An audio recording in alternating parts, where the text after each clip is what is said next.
it's nearly March the 2nd. Which means it's time for myself and Owen to submit our final predictions, where I try and get the glory on the night because I'm not winning the prediction game. Like I said, it's such a shallow victory. No, I think even if AJ was still in the predictions, I would be a third. It'd be close between you two guys, but you know, I was resigned to sort of defeating or being defeated anyway. I don't know. I always seem to find a way to mess things up at the very like I usually do.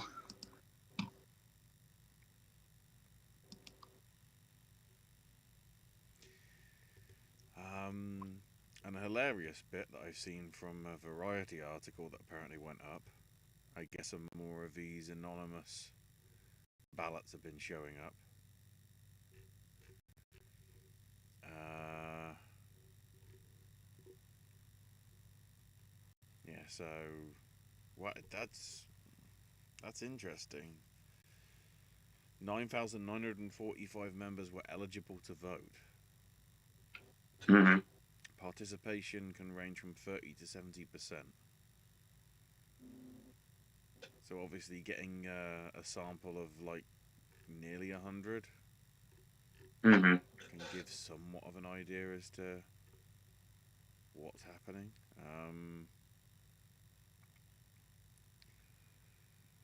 Some interesting notes from it. Voter number 6 with their stuff said, I watch everything. I hate it when people don't take this job seriously. It's our responsibility to watch all of it. When you don't, you miss masterpieces like The Substance and Amelia Perez. Well, 1 out of 2 ain't bad. You'll be pleased to know that they had Substance as their number 1. As it should be. Sadly, Anora at 2, and interestingly, I'm still here at 10, but obviously that'll be taste and whatever. No, you need to switch 2 and 10 and be fine. This was all about Wicked and Zoe. I hope they both win. Said vote a 7 at least in their stuff, along with what they predicted. It's about the movies. Nothing else should matter. This is true, which but they dared to actually vote. Change. Yeah, I don't care what people do in their private time. I voted for Carla, even though she won't win. Great. She's got some solid scenes towards the end of the movie. I won't deny that. Somebody said Honora's the only film that's a real movie, but then and then in other, but then also Ariana Grande is a delight. So. I'm not going to touch either one of those statements. But the big thing that sort of is the scrutiny. 2 of the voters said they didn't vote for Ray Fiennes in their lists. Yeah, I saw this. Because Ray Fiennes had already won before. Except he hadn't. They voted for Brody, who has won before. Well, no. No, I saw that one today. So that's another one then. It's the factor that both anonymous voters thought that he won for Schindler's List. Back for the 1993 season. Neglecting to mention, it was that random fugitive win for Tommy Lee Jones. I know it was. It was that damn Sasquatch. So, yeah. The fact that Wikipedia is a thing. Yeah, I watched a blooming god-awful CZW show where commentary was literally just bringing up Cage Match on their phone so they could have notes as to matches and everything. And apparently the Oscar voters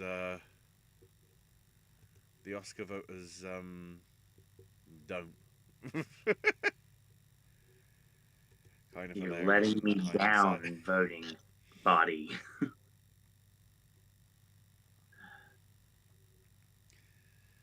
Right.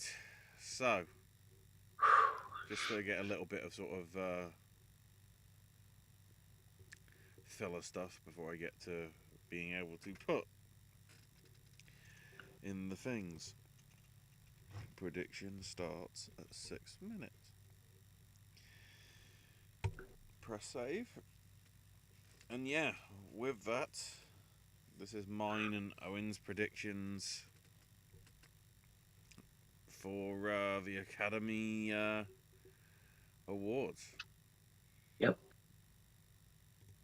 Which is kind of weird because it's not usually me leading off. Well, yeah, so the way that we usually did this is AJ reads them off and I list off what was one before in case it helps any of you guys out. Basically, in terms of the precedent and everything. So, Sure. we'll go from bottom to top as it is on Wikipedia. Because All we right. never usually get an idea of what the run order is until the actual day, so. But, you know, Best Picture will probably be last. I have to I would say say probably because of that bloody pandemic one in 2020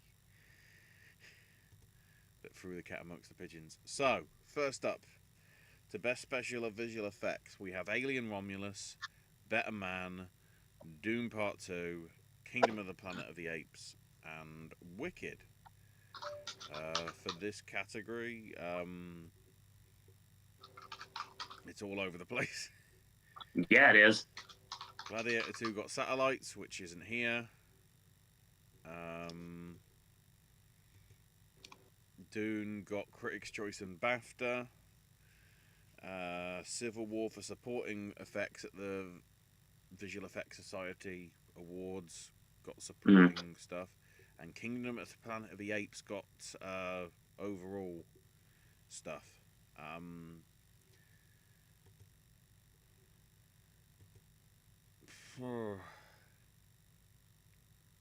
I'm probably gonna say Dune on this one.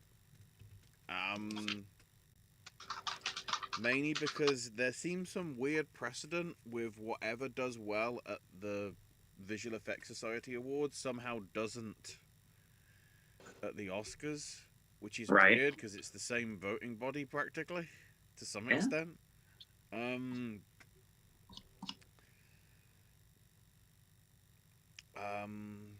I honestly wouldn't be surprised if Better Man made it in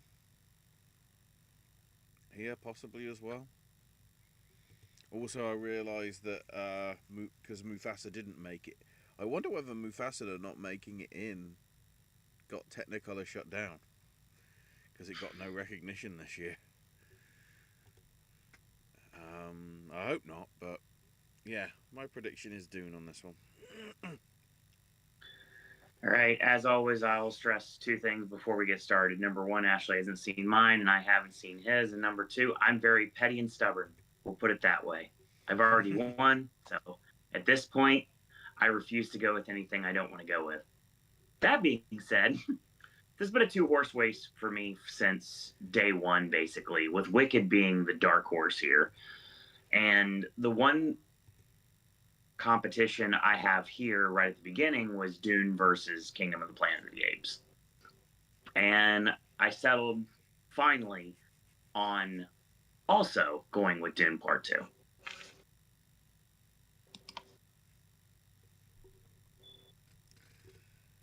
Right, to editing. It's so weird. It's so early. Where we have Sean Baker for Honora, David Janso for The Brutalist, Nick Emerson for Conclave, Juliette Welfling for Amelia Perez, and Myron Kirstein for Wicked. The precedent here, even again, epitomizing this season, all over the place. Oh yeah. Satellite Awards went to Dune, not here. Craig's Choice went to Challengers, not here. Not here. BAFTA went to Conclave. Oh, finally. The Independent Spirit went to September 5, not here. Yes. And thanks to the wildfires, the Eddie Awards, you know, the Editing Guild, do not present for another 2 weeks after the Oscars are done. So we don't have any help with that either. Which is more help than it certainly, unlike with visual effects, editing with the guilds has given more of us a hint as to what's Mm-hmm. happening. Um,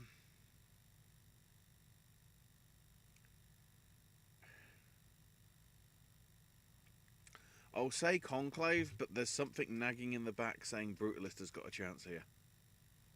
Okay. So it's interesting because the only real competition in this category that would have done better was Challengers in September 5. And again, they didn't make it. I don't know. After watching the movie, I wouldn't have a big problem. Obviously, a lot of people would have a problem with it overall, but to see them going with Amelia Perez, especially the way that it's edited, how flashy the movie is, how it flows. I mean, again, I'm not the biggest fan of it, but I mean, I'm not like a massive hater like a lot of people are. That comes later. Actually, that comes now. So we don't talk about that, just like Bruno or Kevin. So it's interesting you bring up the Brutalist here for editing.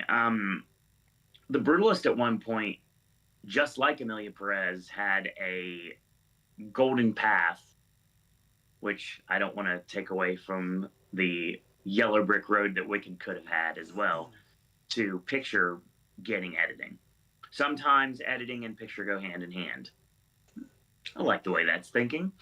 And if the Brutalist wants to challenge for picture like it was supposed to be all along, then it's got to win editing. Um, Amelia Perez, I don't think has a chance to win picture, but can win editing.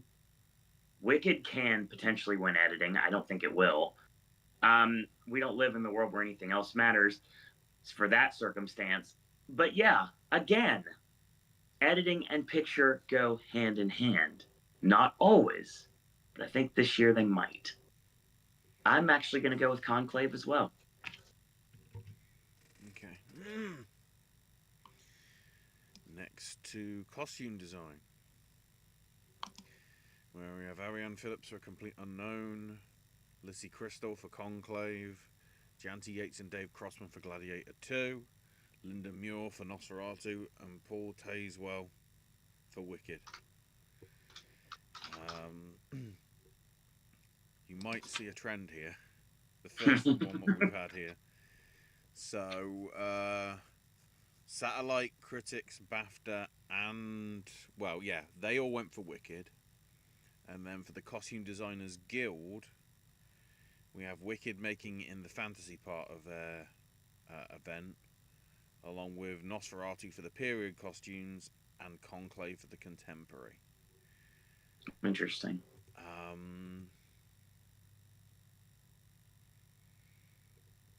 I feel with the work that's been put in to try and make it as authentic to the stage show, and obviously, well, yeah, the stage show and the movie, I guess, that's adjacent to it from 1939. I think this is Wicked's to lose. So I'm saying Paul's getting another award for... I'm trying to remember what he won for before. Let me just quickly check. Because he did win. Oh no, sorry, he was nominated for West Side Story. But didn't actually get anything, because obviously most of his... Yeah, he's only been working in movies since Harriet. Interesting. It's pretty much all been stage stuff for him over 20-something years. And you know, who knows? He might do the double with Wicked Part 2. Possible. And probably not the last time we're going to say the double as it pertains to Wicked, but we'll get there. Yeah, it's a no-brainer here. Paul Tazewell winning this is the only real answer that I can come up with at this point. I'd be really shocked if Wicked loses.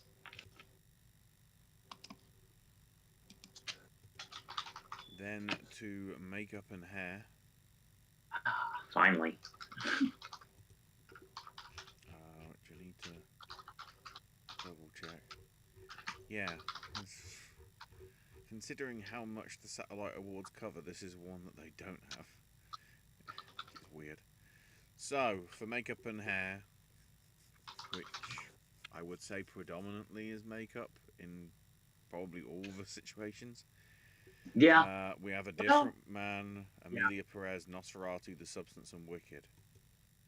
Because it's all sort of prosthetic style work for all five. Because obviously the thing at the start with Amelia Perez, being in, you know, gangster form. You were trying to figure out how to word that. Well, no, I was trying to work out whether I sort of, like Narcos or, I was trying to, That's fair. whether That's I a good. name off like a gangster sort of thing.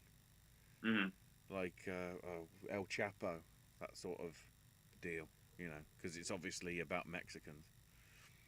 Shame I didn't cast anybody, but but yeah, obviously we have a different man for the prosthetic work. I'd argue on Stan, Yeah. Nosferatu for what they did on Skarsgård, Substance for what they did in general. Yes. Predominantly Demi Moore, but there's a bit of other stuff, and obviously Wicked for making Elphaba and Ariana Grande. She isn't the Wicked. She isn't the Good Witch. She's just Ariana Grande. um. Oh. In terms of the precedent, um, there's two that stand out. Period stuff at the Guild Awards went to Wicked. Last Showgirl, which isn't here, but I thought I'd acknowledge it, got Such a shame. contemporary hair at the Guild. But That's everything fair. else, the contemporary makeup, the special makeup, and the two that actually acknowledge it in their award ceremonies, the Critics' Choice and BAFTA, all gave it to Substance. I've been pretty much sticking with Substance throughout the season, and it hasn't done me wrong so far, so I will stick with it. So, if the substance wasn't here, I would say this would easily be going to a different man. Like, no doubt in my mind. Mm. But then you put in the best movie of the year against it, and all bets are off because there's no reason to bet on a sure thing. You're not going to win anything. That's like we do the Gold Derby gimmick. It's like, oh, I put all my points on this thing that everybody knows is going to be correct. No, you put your points on the things that are going to be wild cards and long shots, not obviosity. Yeah, of course the substance is winning makeup and hair. Are you kidding me? First of a deserving award for this film. Not the last. Next to cinematography. Oh boy. So this is tough. We have Lowell Crawley for The Brutalist, Greg Fraser for Doom Part 2, Paul Guillaume for Amelia Perez, Ed Lachman for Maria, and Jarin Blaschke for Nosferatu. The reason why we're saying it's tough is, dear Lord, first I'll mention the independent spirit obviously going to Nickel Boys. Could have actually made it in here easily. It's the best thing about Nickel Boys, the way that it's shot. But yeah, the precedent is out the window. Satellite Award gave it to Dune. Critics' Choice gave it to Nosferatu. BAFTA gave it to The Brutalist. And then this past weekend, while SAG was happening, we find out from out of nowhere. And the thing is, this usually is the precedent. What usually does well with the Cinematographers Guild carries on to the Oscars. The Guild went for Maria. Right. So this is literally wide open. Whether there's enough members that are... Because I don't know how many of the Academy cinematography people are not part of the Guild or vice versa. So really, because of the way it usually does carry through in terms of the guild carrying over to Oscars, I'm actually saying Maria. Its only Oscar nomination means it might actually get a win. Um, that being said, I want to say this is going to be Lachman's first win. Yeah, because he was nominated for Far From Heaven, nominated for Carol, and nominated last year for El Conde. So he hasn't won yet.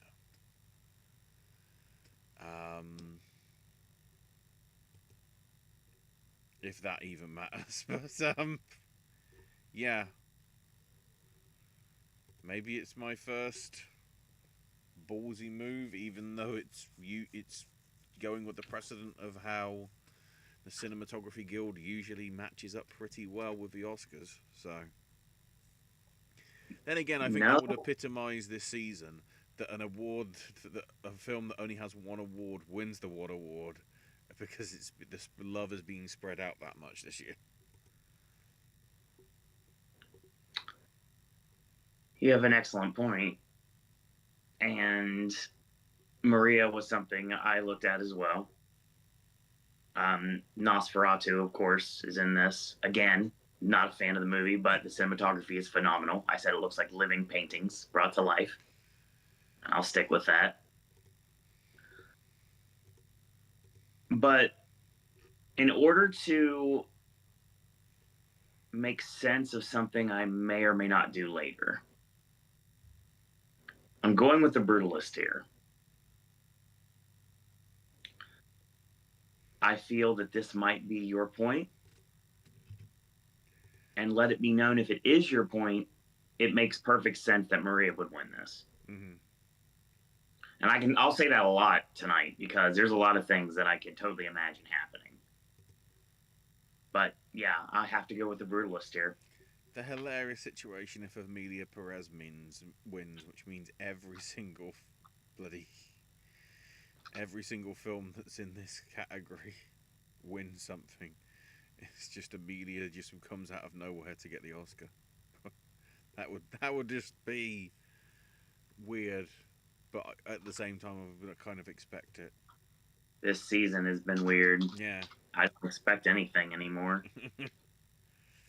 So, next to production design, we have The Brutalist, Conclave, Doom Part 2, Nosferatu, and Wicked. Again here, a lot of things, because obviously Set Designers Guild and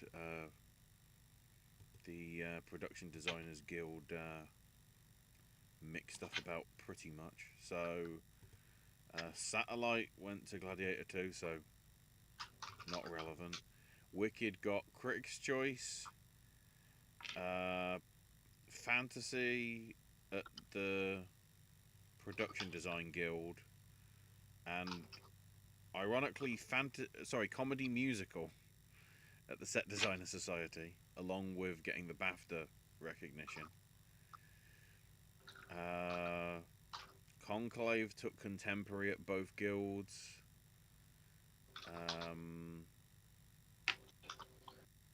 Period went to Nosferatu with the production design, and Complete Unknown for set design, along with Best Picture. And then Beetlejuice made it in for Fantasy. So yeah, on that, we've really only got two contenders here. Mm-hmm. That being said, if there's something that the guilds really didn't recognise, I'm trying to quickly see if there's anything. No, Brutalist did make it in the Production Design Guild. And was Brutalist nominated in Set Design? Yeah. Oh, good. They classified it as period. Good. So it's not like it's just made it here without any recognition from the guilds, even in nominations.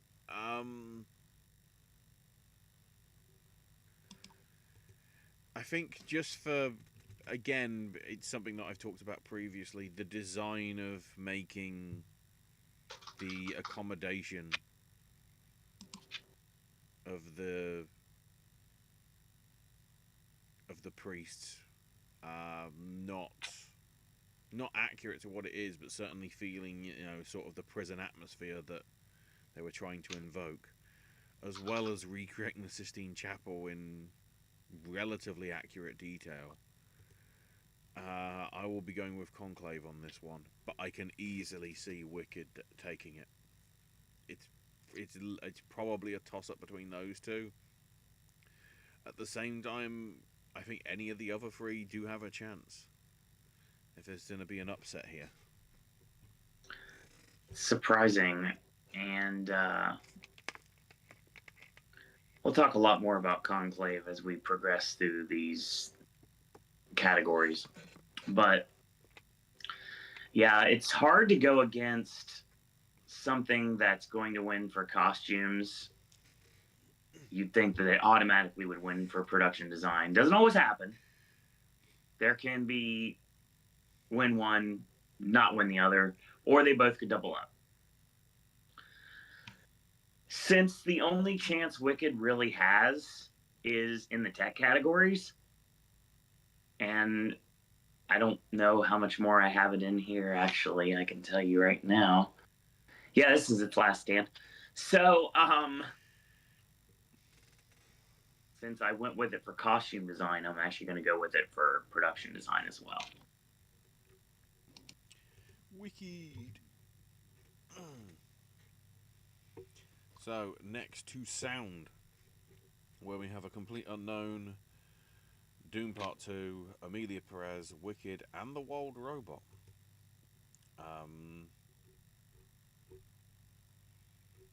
Which, we'll get to the Wild Robot, but yeah, it made it in the,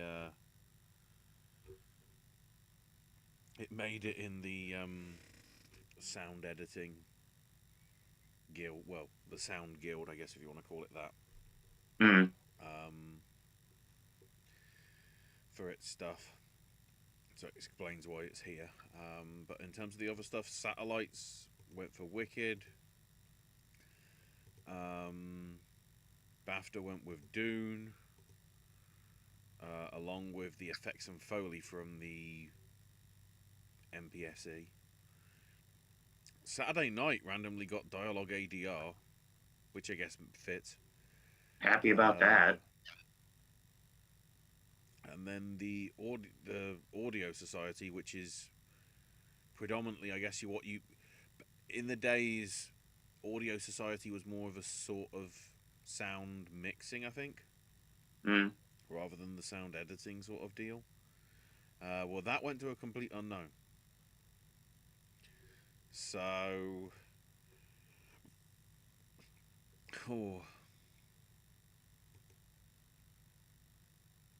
with this one, I'm gonna say Wicked. Okay. I feel it's something I feel they're probably going with musicals more on this one. Mm-hmm. Because certainly sort of getting the right sort of stuff and the sound for Complete Unknown would be relatively key. I can see Dune taking it. If Wild Robot does this, that'd be really crazy. Even though I think it's less of an outsider than Amelia Perez's. Because the sound mix on that seems very inconsistent. I'm surprised it made it in here. Because some of it feels like it's recorded on, mics from iPhone version 1 from like 20 years ago. And then other bits, when they do the songs, sound like it's professionally done, which, I'm guessing it is. So it's, with the inconsistency that you have there, it seems very weird that it made it in here. But yeah, Wicked for me. It's interesting with all the jumping around when it comes to what has won already. And Wild Robot being here almost makes me want to go for it. I didn't. My original thought process was Dune, And I got away from it because I was thinking the same thought process Ashley had. It would be a musical related movie.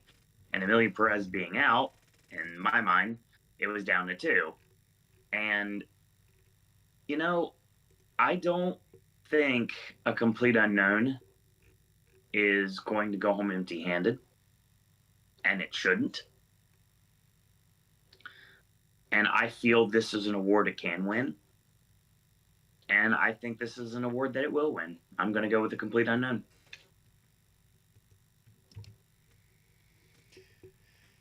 Right. To original song, which has new precedent that I was made aware of in the last 2 hours. So, for original song, we have El Mal from Amelia Perez, The Journey from the 688, Like a Bird from Sing Sing, Mi Camino from Amelia Perez, and Never Too Late from Elton John, Never Too Late. Okay. So Mi Camino got the Satellite Award. Mm-hmm. El Mal got the Globe and the Critics' Choice, which all I was aware of is that's the only thing that has precedent. Until I find out, but apparently there's a guild of music supervisors that actually has a let me get the wording, best song written and or recorded for a film. Nice. And you're reacting shocked at this because ironically it's what you heard on the grapevine. The thing that won was Like a Bird from Sing Sing. That's right. So it's it. So I would say it's in here if it's those people that are voting for it in here in terms of song. I'm not sure. Mm.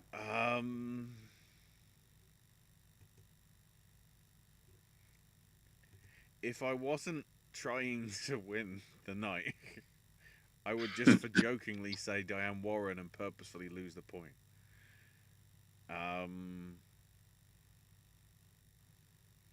But I feel because it is an impactful song, despite the film kind of being a little bit all over the place with its stuff, I'm saying Al Mal. It's got the right sort of mood and stuff. It's just sort of very, where it's positioned in the thing, it's good.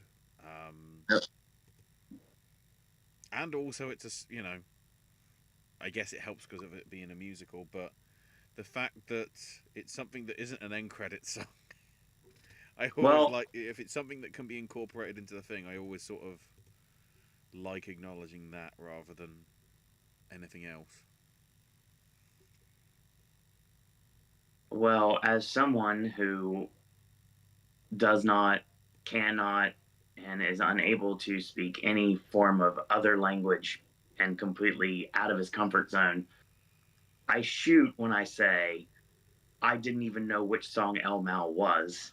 At least Mi Camino was something I knew the words to because it was actually said, but I don't know where El Mal is in the movie. Right. For clarification, please, I'd appreciate that. It's the scene where Zoe's in the red suit going around the room, highlighting. Oh, where she's like being really like I said, my cell block tango scene. Yeah, she's basically crapping on all the people that are there, being double standards, which is ironic because surely Amelia, being a cartel person, is also double standards. But yeah, it's that bit. Okay, that makes more sense. And now I understand why it's winning. Still, I'll say it once more.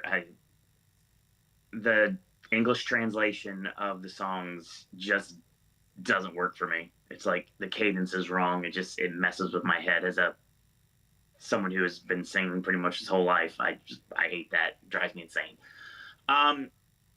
Diane Warren will eventually get her moment. Elton John would be interesting. I don't think they'll go that route. And everybody was trying to start this narrative that Amelia Perez was going to go down hard because of everything that happened. It's like most things, it's been swept under the rug. So I guess somebody in the Academy's last name is McMahon. So you know, I was gonna go with Like a Bird here, and any love Sing Sing would get would make me very happy because it deserves all the love. And it'll get some on Monday. Spoiler alert. I'm sure you probably figured it out that I was gonna put over Sing Sing because I love that movie. But yeah, knowing now, thanks to you, Ashley, what El Mal really is, it's not my favorite song, but now it makes sense that that's the one that's winning. Yeah, El Mal is the winner here. Yeah. I feel it's the strongest song in the soundtrack because it's sort of. Yeah. I get what you mean because like with the way the translation is, and especially with how fast paced and that song is, the subtitles are barely there for you to be able to read what it translates to. Yeah. But yeah, it's one of the few songs that actually feels like it deserves to be in. Whether it's one of the strongest songs that he wrote for the libretto, as it originally was, because it feels like some of the other stuff, the infamous penis to vagina moment, felt like this was stuff that was added in just to sort of make it into, like, practically a whole musical throughout. But there's that bit early on as well when Zoe says, like, the same line, like, 7 times in a row, but slightly differently all 7 times, and it's like, what, is this supposed to be singing, or is this the talky bit? Like, confusing precedence. Let's get to a hard category. Yeah, score, where we have Daniel Bloomberg for The Brutalist, Volker Bertelmann for Conclave, Clement Ducal and Camille for Amelia Perez, John Powell and Stephen Schwartz for Wicked, and Chris Bowers for Wild Robot. The prominent one here is Challengers, taking Globes and Critics' Choice, which didn't make it in. The Satellites went to Amelia Perez, and BAFTA gave it to The Brutalist. Right. And there's a good chance with the way this award season is, none of those are going to win.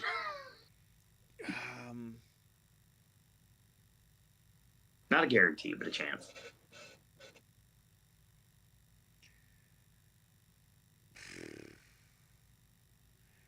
Again, this is me probably taking an L, but hold on.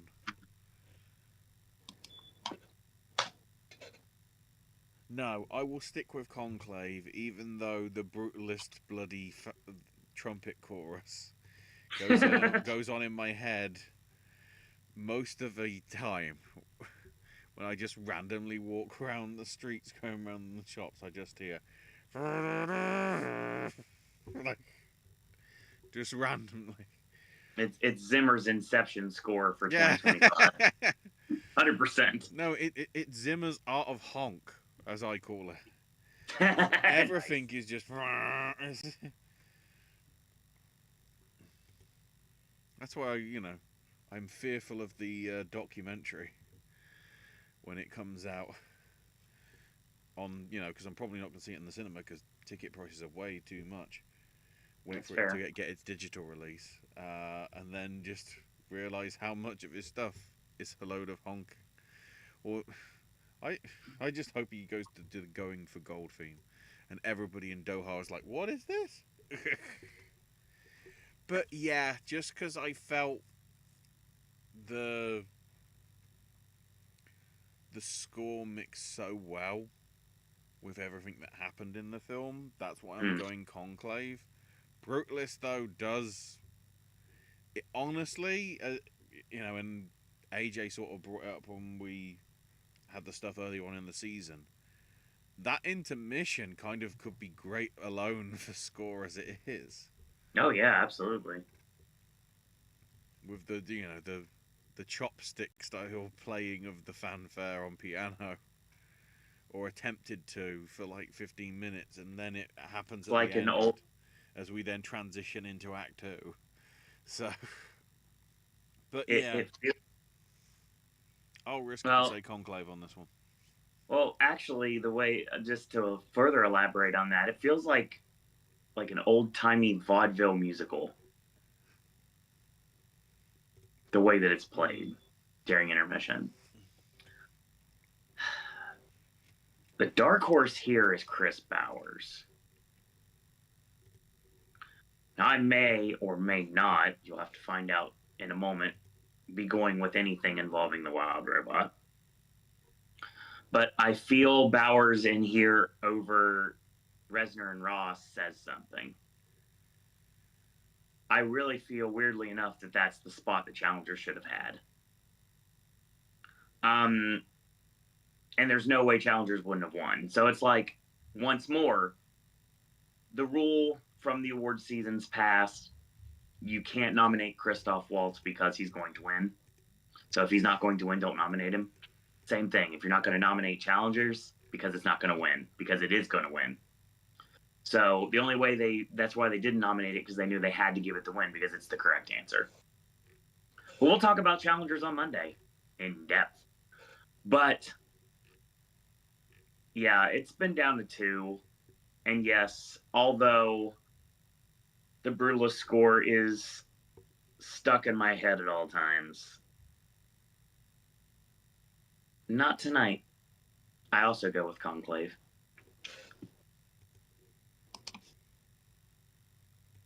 Right. Short time. Oh, goody. I can talk now. So you've seen all 15 then? I have not seen the documentary shorts because when the Enzian was showing the documentary shorts, it was literally during BAFTA. Ah, right. So I've seen everything except for documentary. So, for animated short, we have Beautiful Men, In the Shadow of the Cypress, Magic Candies, Wander to Wander, and Yuck.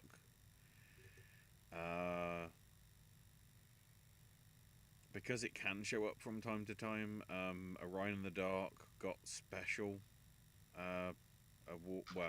special feature or special production, I should say, for Annie at the Annie Awards, and Fuzzy Feelings got the promotional one, so I don't know what that was tie-in, because occasionally they do sort of crop up in here. The one that does carry over, though, is the Annie's going with Wander to Wander, and the BAFTA's only going with it because I think it made it into the Oscar shortlist, because BAFTA's usually somewhat petty. At the same time, I'm saying it's winning. Although I do want somebody on this, whoever it is presenting it, to suddenly shout yuck, and then everyone's going to be confused. But well, now Owen can give his reviews, I guess, of the fight. So it's been a minute since I've seen them, so I just have to go with them in order. And the Shadow of the Cypress has no dialogue. It's a lot of imagery. There's a weird beached whale and like a shipwreck, and it's about PTSD. And I was like, my least favorite of the group for sure. Magic Candies can be pretty funny. Literally, this kid finds this thing of marbles, and the marbles are basically turned into candy, and he pops the candy in and it becomes things. So he like makes his couch talk to him. His dog talks to him. He gets like swallowed by his couch. It's really funny. I enjoyed that. I'll save that one for last. Good Lord, I don't want to talk about that thing. Beautiful Men is interesting because there's 3 guys and they all, of course, it's about hair transplants, and only one of them can get one, and the rest of them are under the impression they're going to get it, but only one is going to. It's stop motion animation. Again, I'm not a big fan of it either. But it's funny you mention that, because we come down to the best one and easily the weirdest one.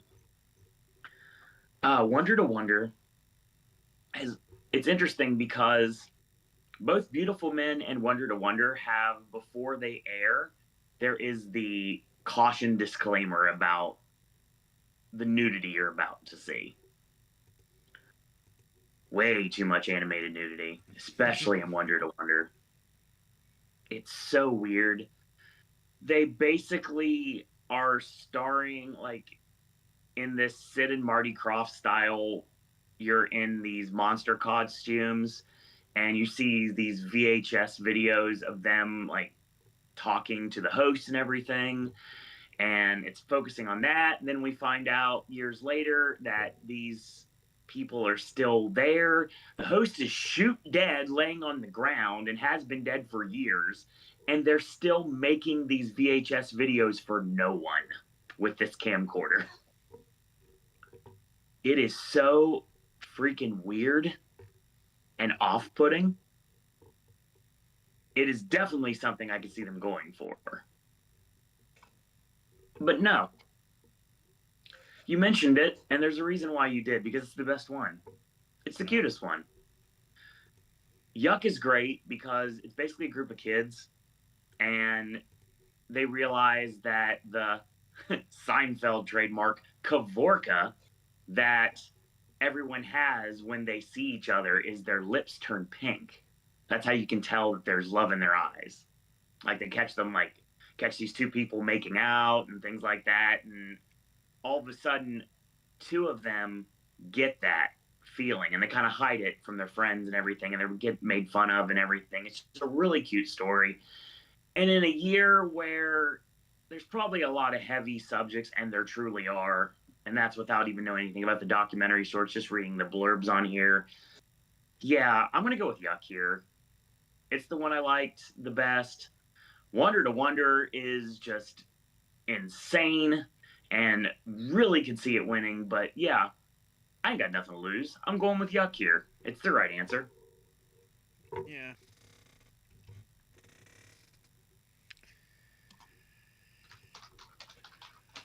Then what I feel is the toughest. Yeah, because I have to completely go against what I just said. Live action short. Yeah. Where we have a Leon, a Nuja, yep.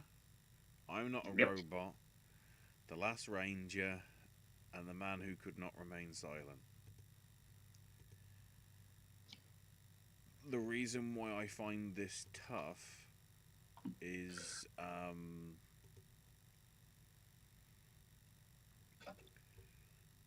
it depends how political they want to go with this. Yeah, that's what bothers me about this category, because there's a right answer here, but I don't think they're going with it. Because Alien is all about ice. Yeah. And considering that is in the zeitgeist, at least at the minute, with various things. It's so good, too.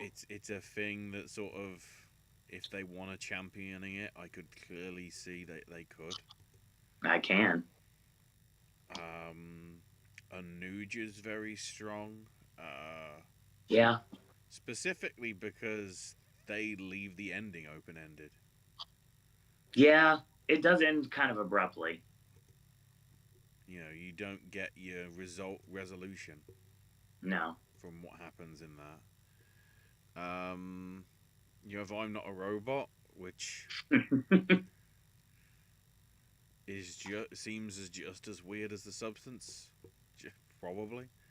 It's more inclined to be compared to like Companion.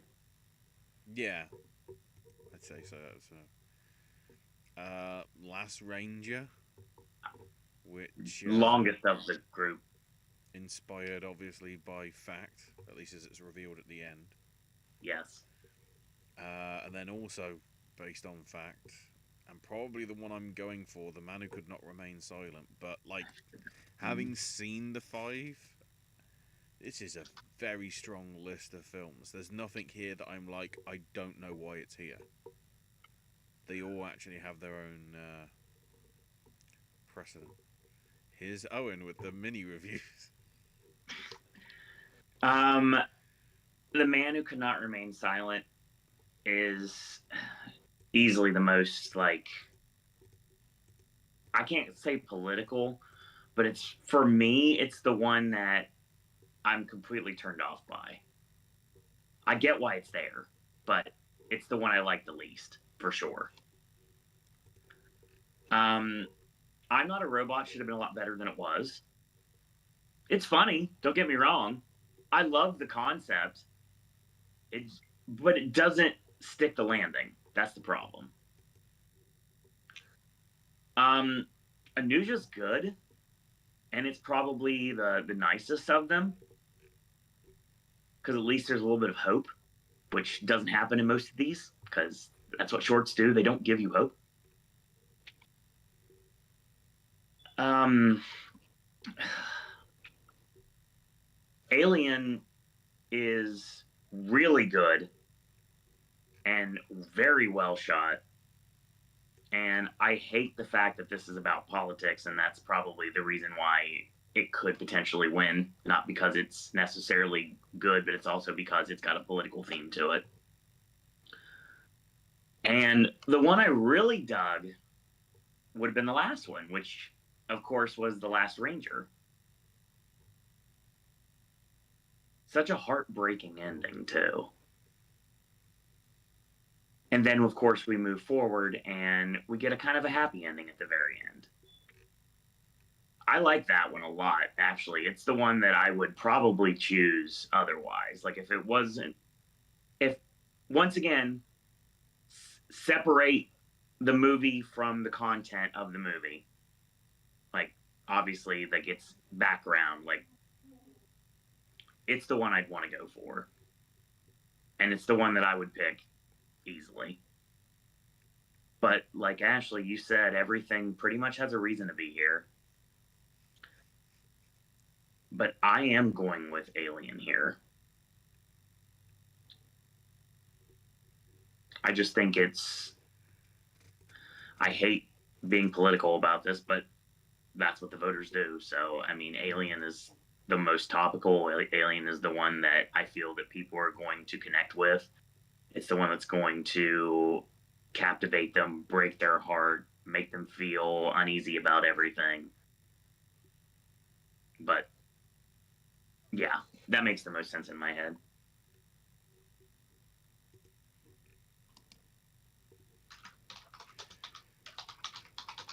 And then the one we're actually blind on. Yeah, unfortunately. Well, I to wouldn't some have extent. been. Thanks, BAFTA. To some extent. For documentary short, we have Death by Numbers, I Am Ready, Warden, Incident, Incidents of a Beating Heart, and The Only Go in the Orchestra. I guess the thing is they're not as short as they have been in previous times. Because Death by No. Numbers, which is about a school shooting survivor confronting her assailant, is like 33 minutes, I think. Mm-hmm. I Am Ready, Warden, which is the final days of a Texas death row inmate that was sort of changed precedent in terms of how faith was brought into executions.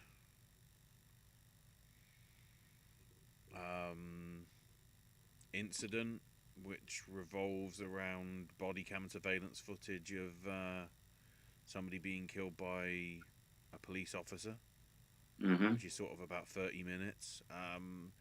Instruments of a Beating Heart, which is 20-ish minutes, which is about first graders performing Ode to Joy for their final semester. And then The Only Go in the Orchestra, which is 35 minutes as well, I think. And yeah, about Oren O'Brien, the New York Philharmonic's first female musician, hired by Leonard Bernstein. He's back.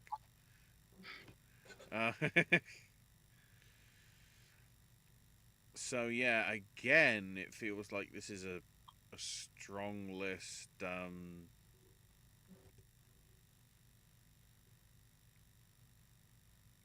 Oh,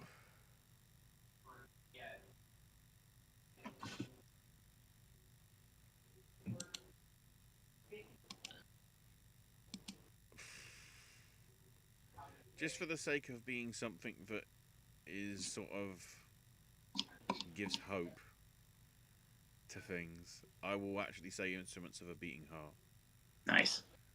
You know, something that's a bit sort of, you know, some of the other stuff has significant stuff, but yeah, it's sort of kids wanting to do music, but then, you know,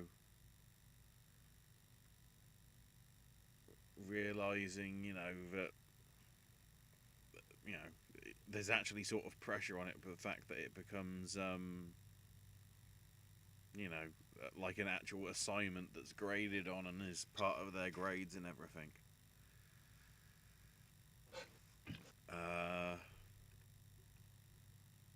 Yeah. Which probably means it's the least likely to win, but I'll say it. So with Chris Bowers winning last year for The Last Repair Shop, which also, in essence, has children in music, I would be completely fine with seeing something that wasn't dire and dreary and, in some cases, dull, winning documentary short. But sadly,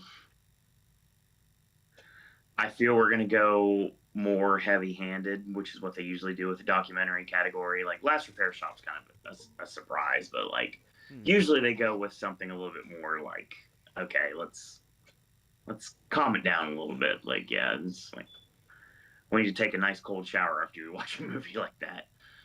I'm going with Incident. Okay. Do I feel comfortable with it? Not necessarily, but I mean, it's the blind category for me here because I don't have any stake because I wasn't able to see any of them. The one I was contemplating was I Am Ready, Warden, just because it is, although, you know, it's a prison thing, it's trying to sort of be as upbeat as you can about it, because it's not like the guy didn't admit to stealing $1.25 off the guy and then stabbing stabbing his victim multiple times. Right. It's just it's the faith aspect, which I think could be another thing that resonates, considering how God gets thanked a lot of these ceremonies. It was the one that I jumped to immediately, but Yeah. I talked myself out of it. Mm-hmm. Now to documentary feature, where we have Black Box Diaries, No Other Land, Porcelain War, Soundtrack to a Coup d'etat, and Sugarcane. Which is a mess. Yeah. As it usually is. Let's get the other ones out the way. Obviously, we have no precedence with the editing awards because they're not for another couple of weeks. But Superman, Christopher Reeve story got Satellite and PGA and BAFTA and won Critics' Choice with Will and Harper, which was Will and Harper's only win out of a lot of them. Jim Henson Idea Man took the WGA. Gaucho took the Cinematography Award. Blue Angels, I think, got sound editing stuff. The Audio Society and the music editing part of the sound editing went to music by John Williams. And then we finally get to the where it matters, because Porcelain War took DGA, and then the Spirits and the Gothams took No Other Land. So, not that it's trying to be political, but at least in terms of your races, the only two that have had any previous precedent is the one that's about Ukraine and the one that's about Palestine.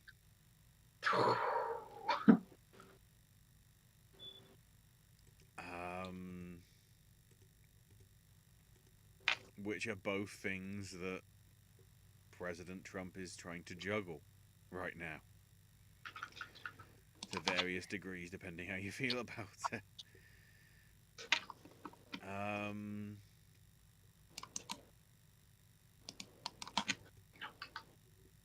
sugarcane, obviously, significant because of its looking at the Canadian Indian residential school system that has come under scrutiny by various people. So has Black Box Diaries for some of its stuff and legal issues with that in terms of the ethics possibly over some of the things of some of the people that were interviewed in the thing. And soundtrack to a coup d'etat, probably the least controversial of the three, about the Cold War episode that led two American musicians to try and crash the UN Security Council, protesting against the Congo leader being murdered.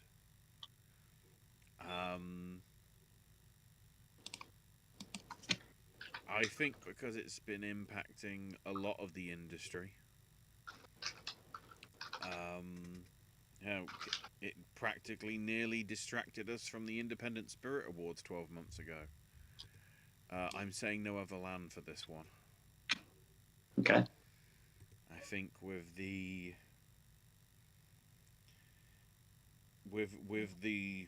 allegations, with the statements made by Trump hinting that he wants to do to Palestine what previous eras did to Israel before they got their country back, might be enough of a political statement more so than the Ukraine thing.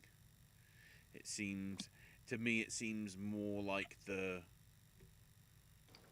No Other Land thing is more of a tinderbox at the minute than the peaceful resolutions that might be on the way in terms of Ukraine and Russia.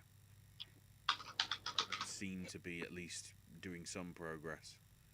That doesn't seem to be happening with the other. Also, I guess technically it'd be somewhat of a win for Michael Moore. Because he's been very much championing the thing. Because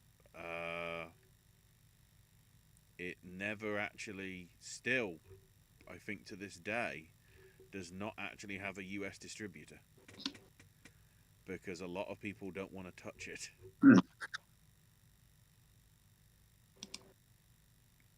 Which I kind of understand, considering how this week the BBC came under scrutiny for a documentary they did about a child in Gaza that it turns out is the child of one of the prominent Hamas leaders. So then it's a case of impartiality. I don't think there's any ties of it with this one and that, but yeah, I'll go with that one. Yeah, as we all know, especially when it comes to this category, the biggest quote-unquote front runners normally are the ones to fall. The first thing that came to my mind was Black Box Diaries. And that was what I was thinking about going with. And then I transitioned to No Other Land. And then I was like, no, seems too obvious. And the most obvious documentaries usually lose. Could change. It's not always the case, but precedent's been set. I'm going to go with Porcelain War here. As I say, I can see it being either. Yeah, I can too, but I also can see both of them losing because they're both too obvious to be right. Yeah.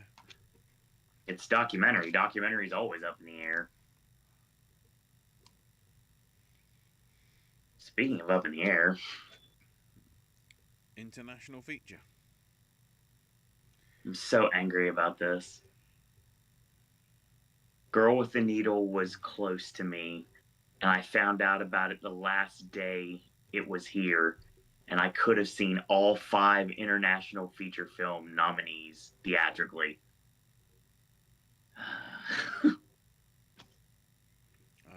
Where we have representing France, Amelia Perez, representing Latvia, Flo, representing Denmark, the girl with the needle, representing Brazil, I'm Still Here, and representing Germany, the seed of a sacred fig.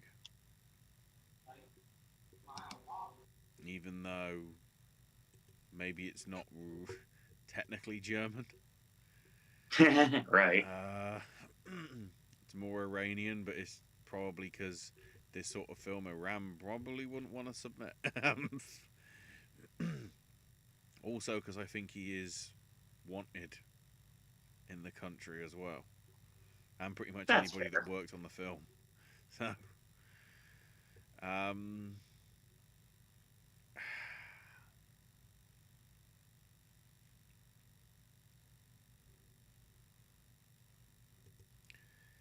if they've campaigned right, I wouldn't be surprised if they did, because they, you know, the fact that it made it into picture, I think is key. Mm-hmm. Um,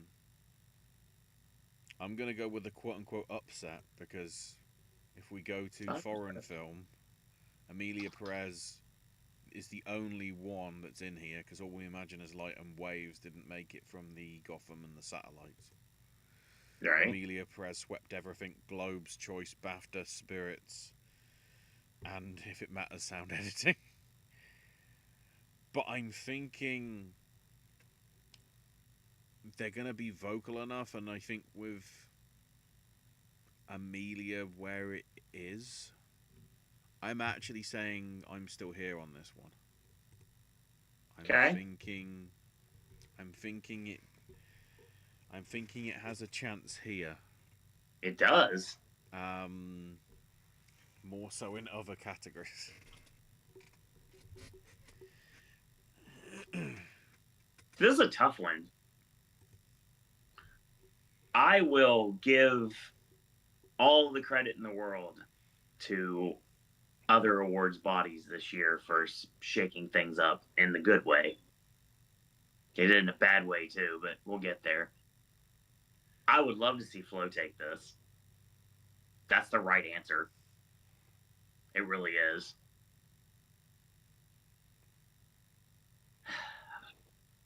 It's weird because before everything that happened, it was like, oh, this is a no-brainer. This is Amelia Perez. It has to be.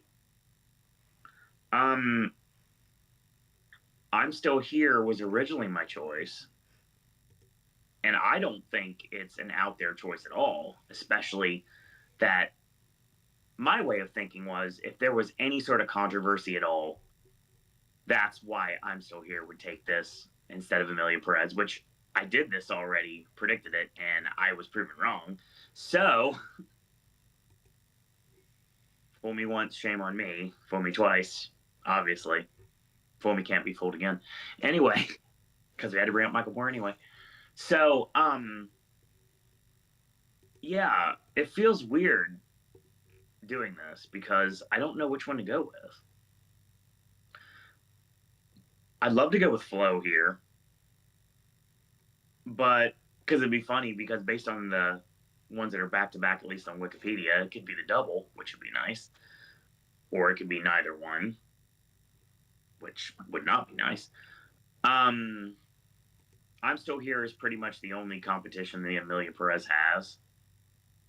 And no, Ashley, I don't consider that an upset. I feel like it's not obvious, but I feel that it's definitely there's a reason to go with it. I don't know. For some reason, I'm just not.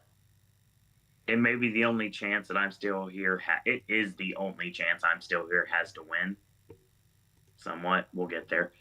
But with gritted teeth at this point, I'm gonna have to go with Amelia Perez.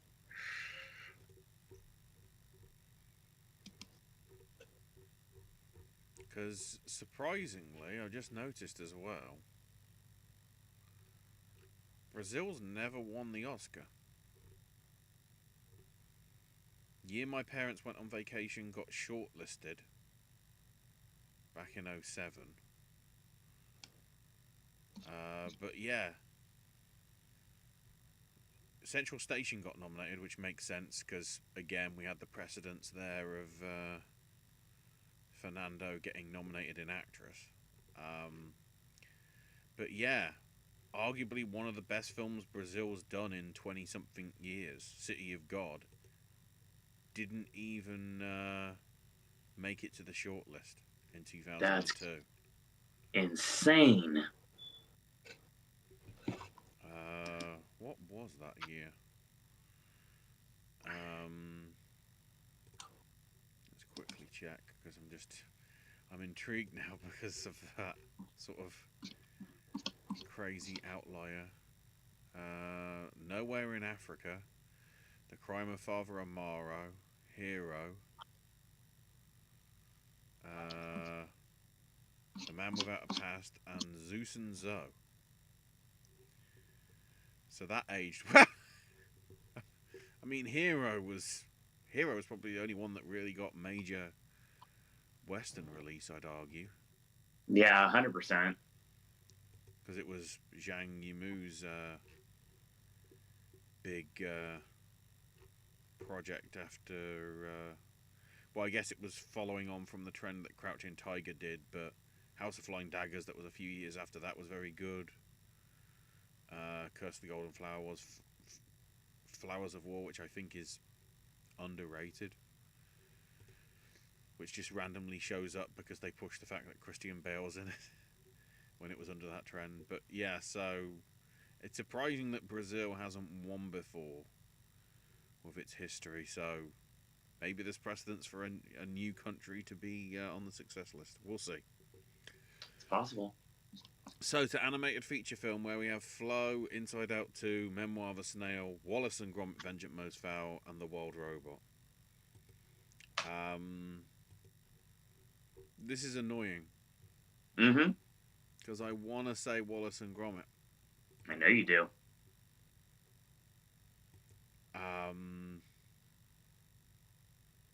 Very much so. I think there's a chance with it. Flow has a chance, but the fact that Wild Robot won all but two of its awards or whatever at the Annie Awards, it got the which is the ADG, it got production design, it got not editing.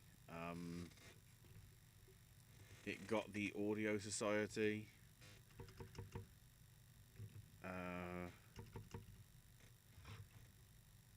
All the everything else has gone to Wild Robot, bar the Globes going with Flow, and of course, the independent category was Flow as well. Yeah, I want to say kind of through gritted teeth, even though it is a good film, but with the fact that the Wild Robot swept as much as it has in the other guilds that aren't even related to animated film, there's so much love for Wild Robot that it seems a no-brainer to not say. So that's why I'm going with it. So it's weird thinking that after all the love it got this season, that the Wild Robot could potentially walk away with absolutely nothing on Sunday. And I thought about that. And sometimes it's not necessarily what you think will win, it's what you want to win. And sometimes you just try to manifest that happening. And sometimes it works, but sometimes it doesn't. I feel the Wild Robot is probably the right answer here. Well, it's the answer they're probably going to go with. And don't get me wrong, I really like the Wild Robot a lot. Flow is just on a completely it's Will Ospreay, it's on another level. So, I'm nervous about this one because I feel like I could lose the point here, but sometimes I don't mind losing the point because it goes to something that's justifiable. And in this case, either one would be a justifiable winner, even though I'm still butthurt at Wallace and Gromit for being the only movie I didn't see theatrically in the animated lineup. So sad that Memoir of a Snail is not more in this. Yeah, I'm gonna go with Flo. Okay. Well, this should be easy. Actually, there's no should be. This is extremely easy. Well, big dramatic crescendo. We're at the big 8. Yep. We won't Right. do this again until August of literally months away from now. So, starting us off, adapted screenplay. Yes. We have Jay Cox and James Mangold's script for A Complete Unknown, Peter Strawn's script for Conclave, Jack Audiard's script in collaboration with Thomas Baigan, Leah Misus, and Nicolas Lavecchi for Emilia Perez, Ramel Moss and Jocelyn Barnes' script for Nickel Boys, and Sing Sing script, the screenplay from Greg Quedder and Clint Bentley, but the story by Greg and Bentley along with John Devine G. Whitfield and Clarence Macklin. Yes. I won't credit the adaptations, but we have a non-fiction book, we've got a novel, we've got a libretto kind of with a novel, the novel itself of the Nickel Boys from a few years back, and then the Sing Sing Follies and Breaking the Mummy's Code, which sounds like something that the Masked Magician would be doing just because it's got God the words breaking the code in it. dang it. Someone call Mitch Pileggi and give him a job right now. Here are the secrets. Hell yes. Let's go. So, Bring it back. yeah, I want to say that this is probably a no-brainer. This is one of the most obvious awards Nickel of the night. Boys did get the WGA and the Satellite Award. Obviously, WGA has the asterisk next to it because of the projects that aren't eligible for it. I have a list under here. I don't want to pull that list out again, but it's huge. But with the Globes and one more time, with the Critics' Choice ineligible. and BAFTA, Please. and I would say also relatively key, the reveal that Conclave also got the USC scripter. Yes, that's correct. I feel this is Conclave's to lose. So yeah, it will be. This is the only one so far where it just feels like a lock. So it will be, Oscar-winning movie Conclave. Will Yes. Ray Fiennes be praying again? Who knows? Now, after he was omitted from the supporting actor category, I'm very happy that Clarence Macklin's contributions to Sing Sing are being at least discussed with the screenplay. And, in another year, I would love to go with it, and I want to go with it because I love it. Sing Sing's fantastic. And obviously, I'm sure you see what I'm wearing. I'm very excited with anything that A Complete Unknown gets. But yeah, again, there's no competition, no legitimate competition here. It's Conclave. I mean, again, I'd say go put your money on it, but the problem with that is if you put money on a sure thing, like I said before, you don't win anything. It's not worth it. Here's one of the toughest awards of the entire night. Yeah. Original screenplay. Where we have allegedly Sean Baker for Honora. Based on the novel Pushed by Sapphire. Brady Corbet and Mona Fastvold for The Brutalist. Jesse Eisenberg for A Real Pain. Moritz Binder and Tim Feldbaum, although co-written by Alex David as well, for September 5. Excellent. And Coralie Farge for The Substance. In terms of your precedents, A Real Pain has a lot on its side. Mm-hmm. In terms of Satellite, BAFTA, and Independent Spirit. WGA did go to Anora, but again, you have to put the asterisks on it because A Real Pain wasn't eligible. Right here. In that. I show the sign again, like your Diane Warren sign. And mine's tinier. Critics' Choice did actually give it to The Substance. Yep.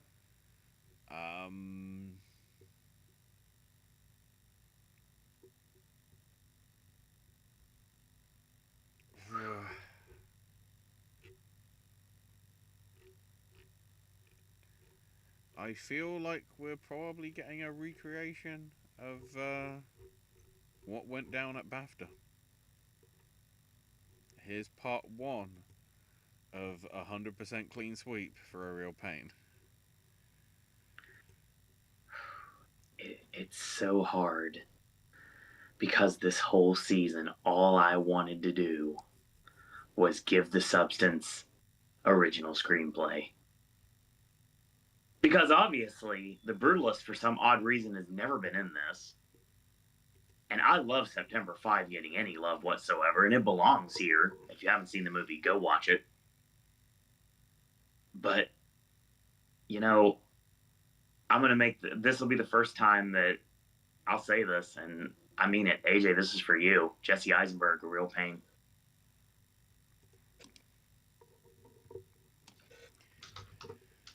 Then Lock.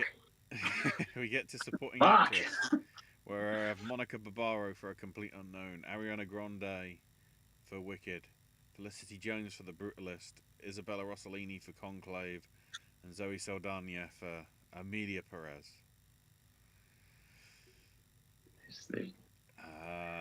You want to talk about how many people have not beaten Zoe Saldana this season? We only have one. Because the satellites randomly gave it to Ariana Grande. Good job, Ari. Win one. Yeah. In a better year, and or if people were submitted in the right categories, depending how you feel, I feel this would be more of a lock for Rossellini. Absolutely. Because it follows the trend of supporting actress nominees being in the film for like 4 minutes. I think it's about 8 minutes for her, but I think sort of Judi Dench was sort of nearly 6. There's another one that I think was the first winner with like a less than 5-minute appearance as supporting from like back in the day. There was something about the stats on the BBC site about her. But nice. Yeah, this is Zoe's to lose. Yeah. Rossellini would definitely be in this if Saldana was in the right category. But I'll say this right now: if Saldana was in the right category, she wouldn't be anywhere near the lead. So I guess the only way she's gonna win is running her at supporting. Margaret Qualley should be in this lineup for sure, replacing Saldana. And I've never been on the Felicity Jones bandwagon at all. I don't think she was ever in this competition. I feel like it was basically a 3-woman race this whole time.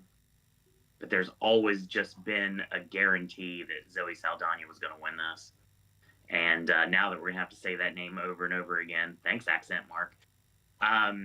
Yeah. Once again, another win, another lock. Again, don't bet on it because you're not going to win any money. Like, this is literally, you're not winning anything. You may win, like, pennies on the dollar, if that. I've just noticed what Monica Barbaro's up to now. She's doing Amazon's Crime 101 from Bart Layton, the guy that did Imposter and American Animals. Somehow he's managed to get not just Monica, but also Nick Nolte, Jennifer Jason Leigh, Corey Hawkins, Halle Berry, Barry Keoghan, Mark Ruffalo, and Chris Hemsworth on the project. What the hell? Oh wait, the screenplay's co-written by Peter Strawn. He's back again. Holy shit. Right. Down the rabbit hole. Now speaking of obvious. Yeah. Now we get to the other half of what I said earlier. And it feels so good. We have Yura Borisov for Anora, Kieran Culkin for A Real Pain, Edward Norton for A Complete Unknown, Guy Pearce for The Brutalist, and Jeremy Strong for The Apprentice. Yes. Yeah. To acknowledge what else won in the season, Macklin did get supporting because they're gender fluid at the Gothams. Hey, at least it was a win. I'm happy with that.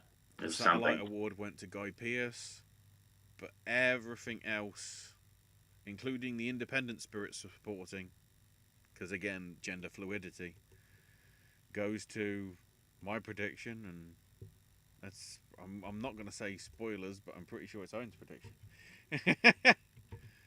Kieran Culkin for the co-lead of a supporting performance.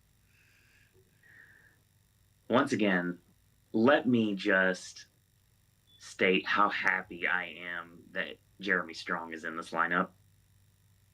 I feel like we willed this into existence because no one was talking about The Apprentice till we opened our mouths.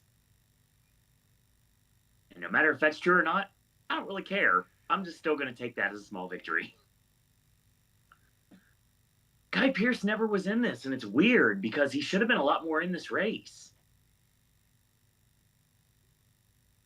Norton, again, gets that J.K. Simmons spot.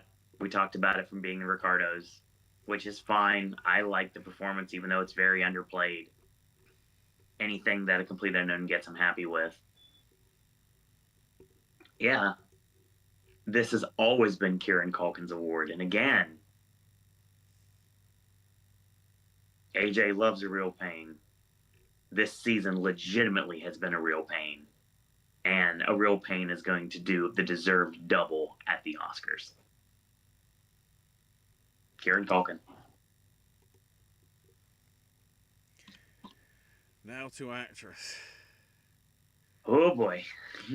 We have Cynthia Erivo for Wicked, Carla Sofia Gascon for Amelia Perez, even though Carla won't be there. Actually, no. It was announced on X recently that Netflix are paying for Carla to attend the Oscars, so they will be there. Okay. It'll be interesting to see whether it'll be the sort of polite applause as opposed to whooping and hollering for that. Or absolutely dead silence like last time. No, I think they might be a bit more respectful. I heard dead silence, and so did AJ, and so did you. We also have Mikey Madison for Anora, Demi Moore for The Substance, and Fernanda Torres for I'm Still Here. Cynthia Erivo, it's great to get nominated, isn't it? It really is. It's great to get nominated. Probably have a better chance when For Good comes out later this year. Yeah. And Carla, how's it feel to be the supporting of a movie with your name in the title?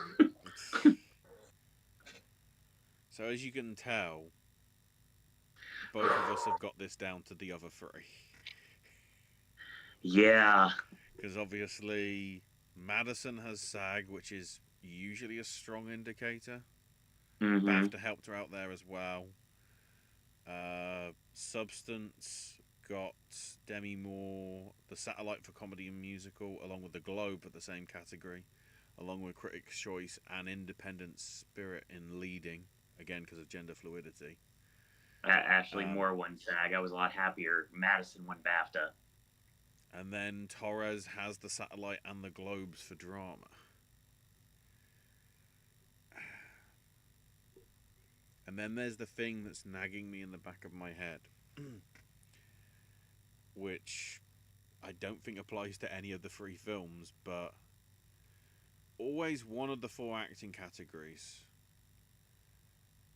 goes with the one that, regardless of how good or bad the film is, has enough of a powerful performance that connects with people. So on that logic, I should be saying Torres. Yes, on that logic, you are correct. Torres feels like, I'm only saying it because they're broadcasting it tonight.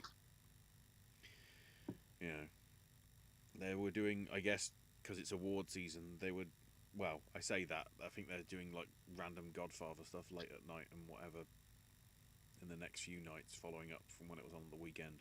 But tonight they had a double bill of Everything Everywhere All at Once, followed by Eyes of Tammy Faye, which brought to mind again how Eyes of Tammy Faye isn't really a great movie, but the performance is strong enough that it sort of, could carry through. Sure. However, I feel that the precedent that we've been having, set arguably by Everything Everywhere All at Once to the chagrin of Owen, is we're getting a lot more recognition of career stuff. Yep. People that were sort of, pigeonholed and typecast getting the chance to shine again, and which is why it's a shame that Pamela Anderson isn't here, because I felt that she's another one with what I've heard from Last Show Girl, because it doesn't open here till Friday.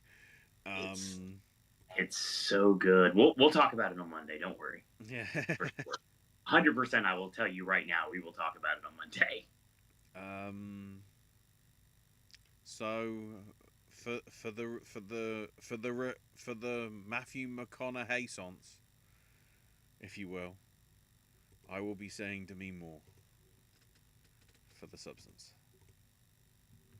Yeah, I feel that if we could take Gascon out and replace with Anderson, I'd be a lot happier with the lineup, because Anderson belongs here. It makes me sad that they just didn't go for The Last Showgirl, because it's such a fantastic movie and a fantastic portrayal.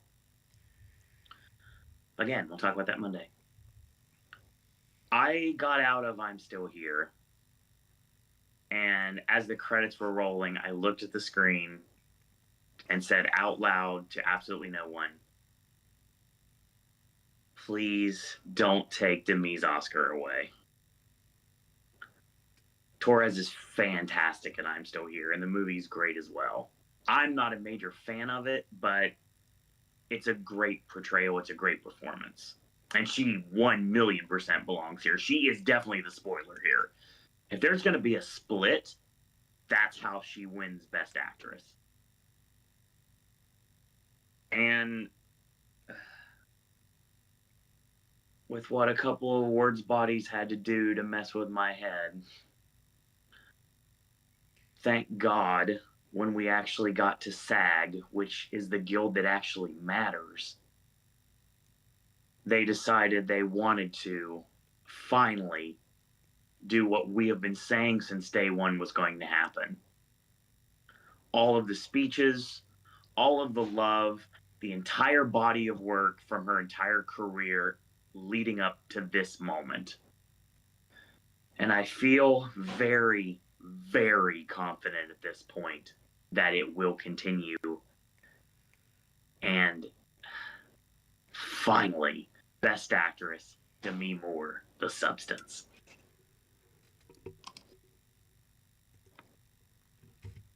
And then to actor. This is tough. We have Adrian Brody for The Brutalist, Timothée Chalamet for A Complete Unknown, Colman Domingo for Sing Sing, Ray Fiennes for Conclave, and Sebastian Stan for The Apprentice. All deserving winners. Mm-hmm. absolutely deserving winners. Yeah, Domingo got the Gotham for gender fluid leading, satellite drama. Brutalist got Brody the Globe for drama, the Critics' Choice, and the BAFTA. Sebastian Stan did get a Golden Globe comedy musical, but for a different man, not The Apprentice. Yeah, true. And then from out of nowhere, SAG, the flag that usually points us in the right direction, went and gave it to Chalamet. Yep.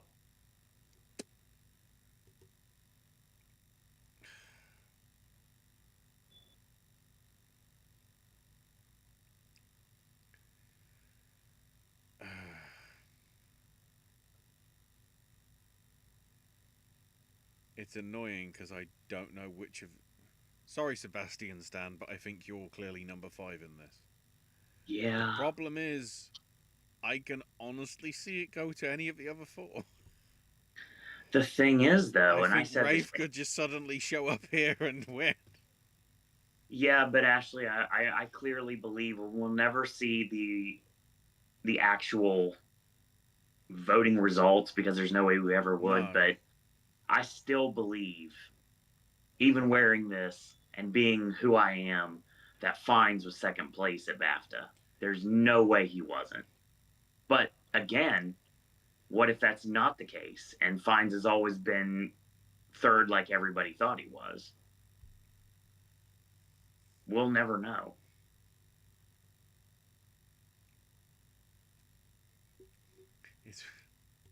It's weird. It's literally recreating the bloody film, where Rafe is just there, sort of, oh well, he's making it in. People will vote for him, and then when it gets to like that penultimate vote that you see in the film, where Lawrence is suddenly there, but then also the other cardinals are sort of close behind. It's like, is this where Rafe is at right now?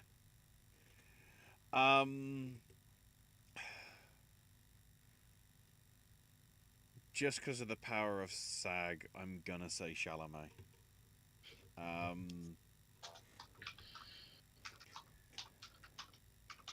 But I can see, I can. Brody wouldn't be an. Domingo and Fiennes would be spun as an upset. Oh yeah, for sure. Whereas Brody and Chalamet seem like the two that it's probably between.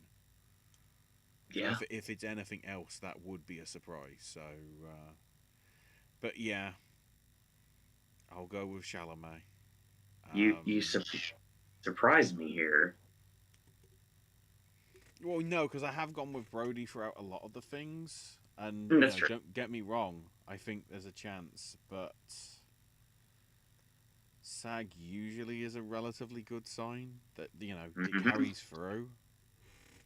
I wonder what that means. Quizzical look on my face when you say that. Yeah, any of these 5 could win. Domingo has always been very in this since day one, really. When I was talking about Macklin being like the unstoppable world beater until he wasn't, which sucked. But it always comes back to the 3. And I mean, if I was going to go with Adrian Brody, do you really think I'd wear a Bob Dylan shirt? Seriously? Come on. It's pretty obvious. Even Anne Frank can see I'm going with Chalamet here. Right. SAG and Oscar go hand in hand. I feel it. Yeah, that sounds about right. Yeah, I'm okay with that. So, to director. Oh, dear God, I hate this category. Where we have Sean Baker for Anora, Brady Corbet for The Brutalist, James Mangold for Complete Unknown, Jack Audiard for Amelia Perez, and Coralie Fargier for The Substance. Edward Berger is really missing from this list. Ramel Ross got the first time awards at both Gotham and DGA, but obviously isn't here. Right. Critics' Choice randomly went to Wicked. Yeah. John M. Chu winning out of absolute nowhere. And then on paper, at least, your two front runners of Corbet, who took Satellite, Globe, and BAFTA, and then Baker for DGA and Spirit.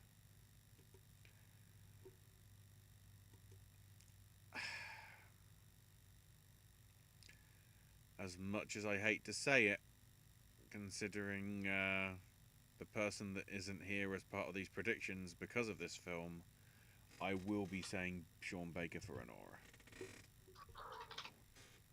Well, that's obviously not what I wrote down. So I was going to say, the correct answer here is Coralie Farge. And it's the only correct answer here. And I really want to go with it. And Mangold should be a lot more in this too. And yeah, just because everything that has happened that has literally flipped this award season on its head to the point that we're only 2 instead of 3 right now. Yes, the absolute worst case scenario is very possible. And it sickens me that you went with it, but I understand. Yeah. But I'm not. I'd rather lose a point than have to do that. I guess at this point I'm done. I'm fine with that because I still most likely am going to win anyway. So what's it matter? Brady Corbet. Because weirdly enough, all the hits that the Brutalist has taken throughout the season, and all the hits it's taken, if you look at what Ashley and I are predicting, after everything, all its nominations, it potentially only wins cinematography and director. It just feels weird. But I'd rather be weird than wrong. So, yeah, Corbet. And then to picture, where we have Honora, The Brutalist, The Complete Unknown, Conclave, Doom Part 2, Amelia Perez, I'm Still Here, Nickel Boys, The Substance, and Wicked.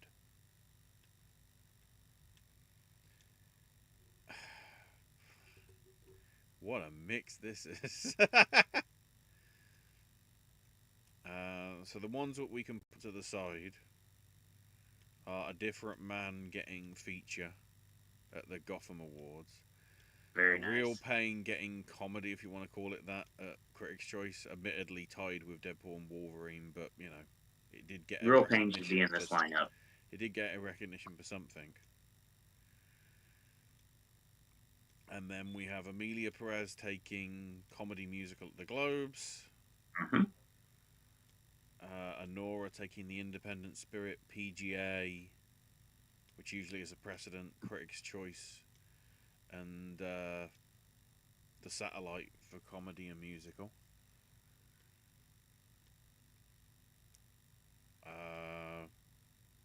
Brutalist getting drama at the Globes.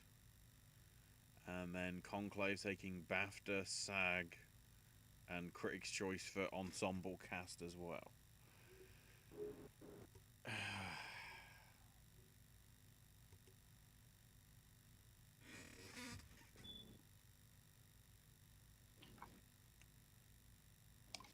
So let's make it slightly easier. I don't think the film is coming from anywhere outside the first 3 letters of the alphabet. Yep, that's correct. I mean, The Substance is the right answer, but it's sadly not in this conversation at all. Fact that will be Monday. I'm still hearing the Nickel Boys. I'm pleased to see they made it in, despite their relatively minimal nominations. I feel that A Real Pain should be in there above either one of those two. Because obviously, Dune has a lot through the text. Amelia Perez has a lot across the thing because it's the top scorer this year. Substance has a fair few through the text as well. Certainly Wicked does as well. But yeah, so It's between Honora, Brutalist, The Complete Unknown, and Conclave, at least for me. Right. Owen, one of those four is probably missing from your list. Yeah. Maybe Another news. maybe two. This season. Because I don't know whether Complete Unknown will have the momentum to do it. So, with winning Sound and Chalamet, James Mangold has to win director for that to be a thing.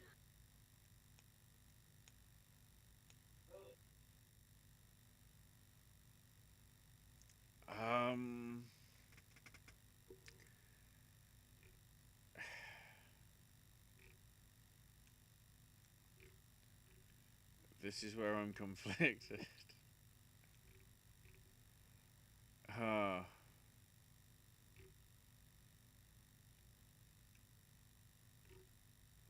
Yeah. I want to say Conclave. But the fact that I haven't given this. Oh, no. I will say Conclave. I'm second doubting myself because I've realised, despite how much I love the Brutalist, I do not have it winning anything in my list. You don't. Which I feel is now an open goal that I should have not. I should have put it at least something. But to be fair, movies have one picture with just picture. Yeah. No, I'll go with the Parasite, the Parasite Spotlight combo, and hope that Ensembles is enough to pull Conclave through. But yeah, I feel Brutalist is walking away with something. It's just I never predicted it, so it's just probably my mistake and whatever. But hopefully, yeah, let's hopefully. see if we can set the precedence of. I can't remember whether it's happened before, but obviously the onus is on Honora because of it winning all the other guilds. And I think there was something like, if it didn't win, it would be either the first or second film to have got recognition at sort of practically all the rest of them, even though obviously for SAG it was only for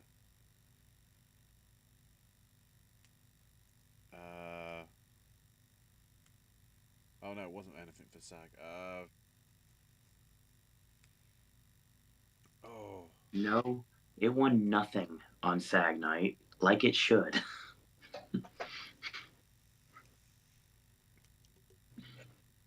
But yeah, I'll say Conclave. Just I wonder whether it's going to have the Parasite spotlight effect. You look at the 10, and you look at my lineup. Wicked, it's winning 2 out of 10. The Substance should be winning everything, but it's winning 2 out of 5. Nickel Boys is going home empty-handed. I'm Still Here is going home empty-handed. Amelia Perez, out of an entire 13, it's only winning 3. Dune actually walks away with 1 out of 5. A Complete Unknown gets 2 out of 8. The Brutalist walks out with 2 out of 10. And there's another thing. It gets nothing because it doesn't deserve anything. It is literally, as I wrote, a waste of time. And then we get to what I mentioned earlier. SAG, hand in hand with the Oscars. Where have I heard that before? SAG was a very great night for us. Me and AJ both, basically. And the final competition that the three of us had in this twisted award season. And when Ensemble happened, and Ashley got the lone point when AJ and I both went with Wicked, the original thought process I had was give it to Wicked to give Wicked its flowers. Not to stop a travesty from happening in Best Picture? Well, Wicked's going to get its flowers with the musical performance at the show. And it's double up on tech awards and maybe more, just depending on if I'm right or not. In August, I said Conclave was going to be a contender. And it laid in the weeds and laid in the weeds and watched other things topple it. And it got completely forgotten. Now we get to the final award show of the season, and it's been here all along. And yes, I am 100% going to go with Conclave as your Best Picture. Winning 4 out of 8 if you were playing along at home.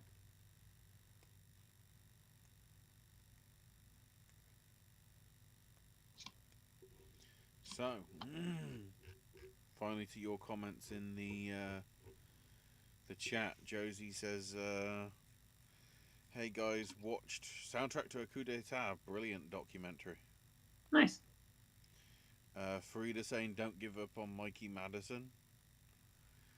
We're not ruling her out. It's just certainly Owen more so than me has beef in the game. Yeah, there's a reason there's only 2 of us right now, and it still pisses me off a little bit. So yeah, Once Upon a Time in Hollywood and Scream aside. Josie says, "For the episode where you guys pick the noms and winners, can I email you guys my own? They aren't finalised yet, but I can discuss preferences and alternate winners." Chat's always welcome to, but Josie, you know the rules. Yeah. If anything, if you can trim the acting, if you can trim basically everything down to 5 bar your 10 foot that you'd have for picture/films you've seen, that would be films of 2024, that's probably preferable. And Josie, to be fair, I've made a list of all the movies that are in contention, but I haven't even looked at mine yet, so I completely are in the same boat that you're in. Watched an Eastern Promises today, amazing movie. Yeah. Nice. Mr. Top Hat coming in. A lot of the nominees are for characters that aren't on screen for very long, but substance has the transformation all throughout. Yes. And then adding Brutalist still feels strong for cinematography. Yeah, certainly. VFX, my write-in win would be Substance. Yes. And a write-in nod for Hundreds of Beavers. You really like that movie a lot, Josie. You said that throughout the entire season. I'm not surprised a bit. For costumes, my preferred win would be Nosferatu. Top Hat says Wicked. I'm not sure in relation to exactly, but... The answer is yes. For production design, Joe's preferred win Brutalist, though what they did with Conclave is impressive. Indeed. Josie also has Brutalist for cinematography. Top Hat says Doom for sound, but I'd love a Wild Robot upset. Academy does love their bleeps and bloops. It does feel weird, Gabriel, that I'm not going with Wild Robot for anything. I feel that might have been a bad idea, but I mean, and who knows? I guess we'll have to wait and see on Sunday. Josie for editing would do a write-in for Twilight of the Warriors. September 5, Josie. Odd that Conclave is not in for sound. I'd have nominated it for sure. Yeah. For sure. Personal write-in vote would be The Substance. Conclave's very deserving to win adapted screenplay. 100%. Happy for Kieran, but would have loved a Guy Pearce victory. Josie, it's so weird that Guy Pearce isn't more in this. Especially that scene. And you know what I'm talking about. That scene makes me realize that why is Guy Pearce not more in this? But yeah, this has always been Culkin's award. Top Hat saying it's a weak year for Song, and Diane Warren still isn't going to win. You're not wrong. Though not the biggest Amelia Perez fan, I think Zoe's genuinely amazing and I wouldn't be angry over her win. I think she's an incredible actress. She's fine. She's the lead. I wonder if she'll get a coattail nod for Avatar: Fire and Ash. People are championing it like it is the next Dune in terms of, like, you know, the big blockbuster that has a chance. I mean, I hate Which Avatar, which so would be good luck on that interesting one. because I didn't feel that about. I understood why the first one got the love it did. I understand why the second sort of didn't get as much love. Oh, the video game movie? Yeah. The literal video game movie? Yeah, 100%. From what I've heard from Fire and Ash, it seems like it's more of a stronger film Yeah, we'll see. outright. From what the you know, the test screenings apparently are bringing us. Actor's such a coin toss at the minute, but I'd lean Brody. Says Josie. Could Along be. with, I think Demi as of now is winning. I wouldn't be surprised if Torres or Madison won. It's literally a three-person race, Josie. Picture I'll get back to you guys on when you do the if we chose the nominations and the winners. Josie also says the song Even Flow by Pearl Jam. I wonder if that's a sign for flow. Be nice. And I'll maybe be okay with that. maybe they should play Let Your Love Flow by the Bentley Brothers. No, play stuff from the soundtrack. That's a great Fun fact, Josie, little I've seen score that Bellamy Flow Brothers. has. Fun fact, I've seen the Bellamy Brothers live. They're in my autograph book that I did a video on many, many years ago. That big giant autograph book I had. And Top Hat says Globes did give it to Missing Link. They're not a prognosticator in this category. Yeah, but Missing Link was the right answer, Gabriel. Yes, it totally was. Yeah, Judi Dench had only about 5 minutes of screen time. I guess it's in relation to substance. If you think about it, it's essentially a bloodier version of Nutty Professor. That's interesting. Did you get Brian's quotes too? Because I don't know if you missed those. No, I was saving that to put it in the bunch because Bry seems to be the last comment so far.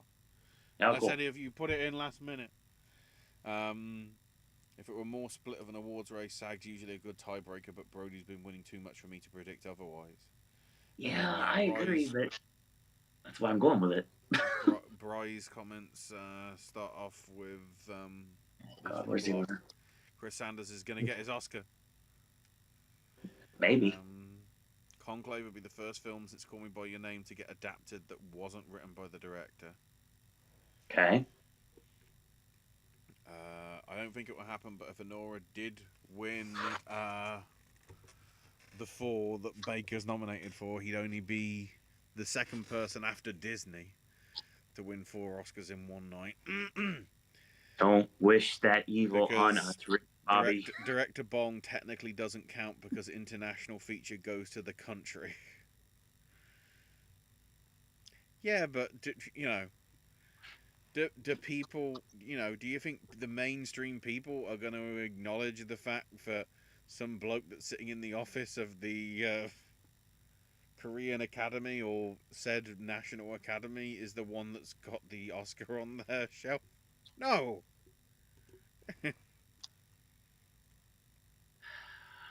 I wonder if Hollywood is predicting Pope Francis's death if Conclave wins. That's funny, Brian. That's funny you mentioned that. We were actually talking about that at work today. Someone brought that up. It's like, oh, so what's gonna happen? Is like the Pope gonna die so Conclave could win? I was like, well, I mean, which of course is ironic because as I looked into it again, I just paid attention to the Wikipedia page. Tucci's character is actually loosely based on Cardinal Martini when he was a front runner during the election, as it turned out eventually, of Pope Benedict, which, you know, has its own issues.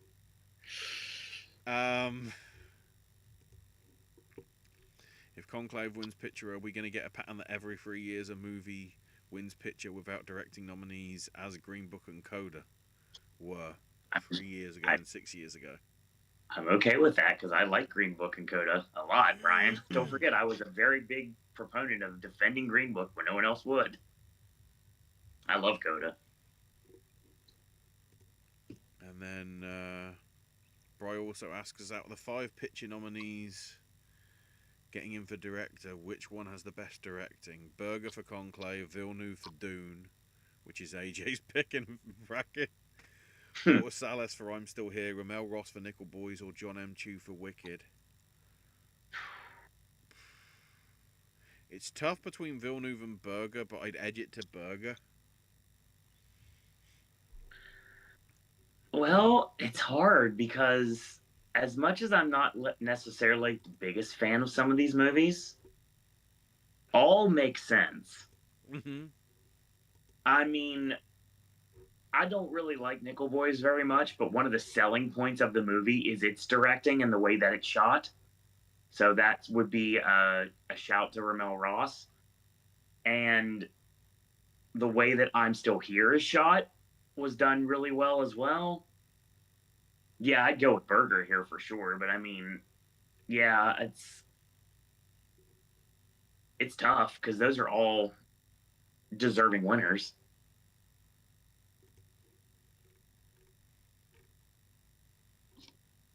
But on that note, I think we might be done. Yeah, no additional comments have come in, so yeah. Even though it was two of us, we still managed to go 2 hours. Yep. God forbid when that... I was going to say God forbid that happens Sunday, but of course with the Oscars now actually starting earlier at 7 Eastern rather than 8, it means, you know, if it's a 3 hour and a bit ceremony, it'll only be just after midnight, hopefully, rather than just after 1 in the morning. And we'll see how animated I am for that show. At the same time, I'm intrigued to see what Conan's gonna do. I have been talking about Conan O'Brien as a host for years, and I am super happy, even though it took way too long for it to happen, that he is going to be hosting, and I'm really excited about it. Yeah, to me, it's more a case of how rough is he going to be on the stars for his opening monologue? Because he's going to be doing an opening monologue. Let's be honest. Absolutely.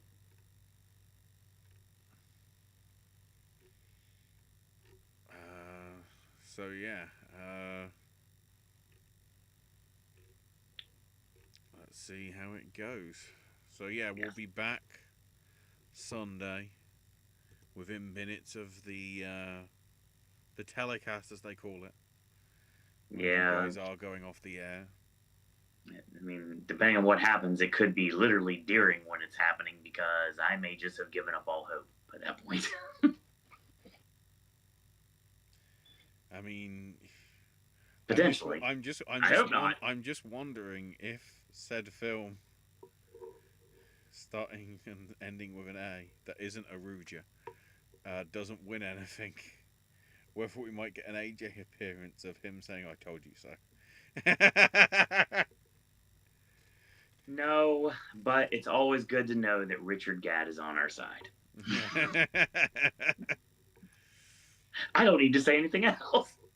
So yeah, that's the schedule for Sunday, and then Monday, AJ will be joining us to do our personal picks for the 8 categories. Yes. Which means I'll probably say it again when we get to Monday, but a few of the films that you would expect to show up in my list wouldn't, because actually, come to think of it, when did... Oh no, Conclave did open in November over here, so I can put that in. But it means Brutalist wouldn't be eligible. Complete Unknown can't be in there. I'm Still Here can't be there. I think everything else, maybe Nickel Boys? Yeah, because that was a 2025 release, at least from the Best Picture stuff. Technically the others would. But, yeah. We'll see if I'm victorious on the night, because no way am I making up 12 points. There are way too many complete copy overs in this. Yeah. both of us. Oh wait, what did you say for international feature? I just need to clarify. I didn't tick the box for that one. With gritted teeth, I went with Emilia Perez, even though you're probably more likely to be right about I'm Still Here. Yeah, there's enough. Yeah, we did the same predictions enough that I can't catch you. Oh wait, what did you say for picture? Did you say Brutalist? No. Oh no, you went with Conclave as well. Of course I said Conclave. I've been wanting to say Conclave since SAG happened. I knew that was the first thing I wrote down. I'm like, I'm definitely going with this because I have precedent now instead of just my head. Yeah. There's a reason why I went with it, not just because I'm being like bullheaded and stubborn. I'm going with it because it very well could happen. I mean, I'll ask you about where the 8 go in terms of the list on Sunday, because you've made it clear that Emilia Perez is 9 and Anora is infinity. 1,500% times infinity. Yeah. 2 to the power of infinity. Based on the novel Strawberry by AJ. So yeah, that is us done. Owen, you want to throw the out? Yeah. Thank you, everyone, for joining us tonight for the last 2 hours as me and Ashley were attempting to predict the Oscars. Will we be right? Will we be wrong? We'll find out on Sunday. Thanks to our live chat. Nice to see Brian, Josie, Gabriel. Nice to see Frida joining us again. And anybody that wasn't speaking in chat, thank you for joining us tonight and listening to us gab a little bit for 2 hours and talk about what we think is going to win the big ones on Sunday. You can follow Ashley on X at AshIsMyNameUK. More content coming up after this Twisted Award season finally comes to a close. Gaming content, snack stashes, and more. AJ is continuously watching movies, and I can verify this 100%. Reviews coming up very soon of more 2025 releases, including Captain America New World Order, which I won't call it anything else because that's what it's called, and other things coming in the future as well. So stay tuned for those, as well as your favorite segments from 2024 will be back. Versus will be back at one point or another, probably around the Horror Nights time when I'm out in the fog. And another thing, Popcast Movie Club returns in April with me as a revolving co-host. I guess that's how we're going to do it, because I won't be around for everything, but I'll be around for some things, and I'll definitely be around for the thing that's coming back in April, so we'll get ready for that. Follow me on X at Sir Owen Disney, and check out at Popcast Network, and that's where I post everything that's going on with the channel. More content. I got a lot of stuff I need to put up. There's voices videos. There's sip and snacks of items that are like months long gone from stores. So that's coming up eventually as well. I just got a box of energy drinks that I need to do. So yeah, all that stuff's coming soon. And don't worry, as always, if you watch those videos, you'll know when I actually film them, because I'll lie and basically tell you the truth right there on camera. That's going to be your show. Thanks, everyone, for watching. Thanks, everyone, for listening. And thank you for tuning into our award season coverage. We got 2 more still to go. So we'll see you Sunday night after the Oscars. Until then, always remember, have the best day ever. And until next time, boys and girls, that's all we got to say about that.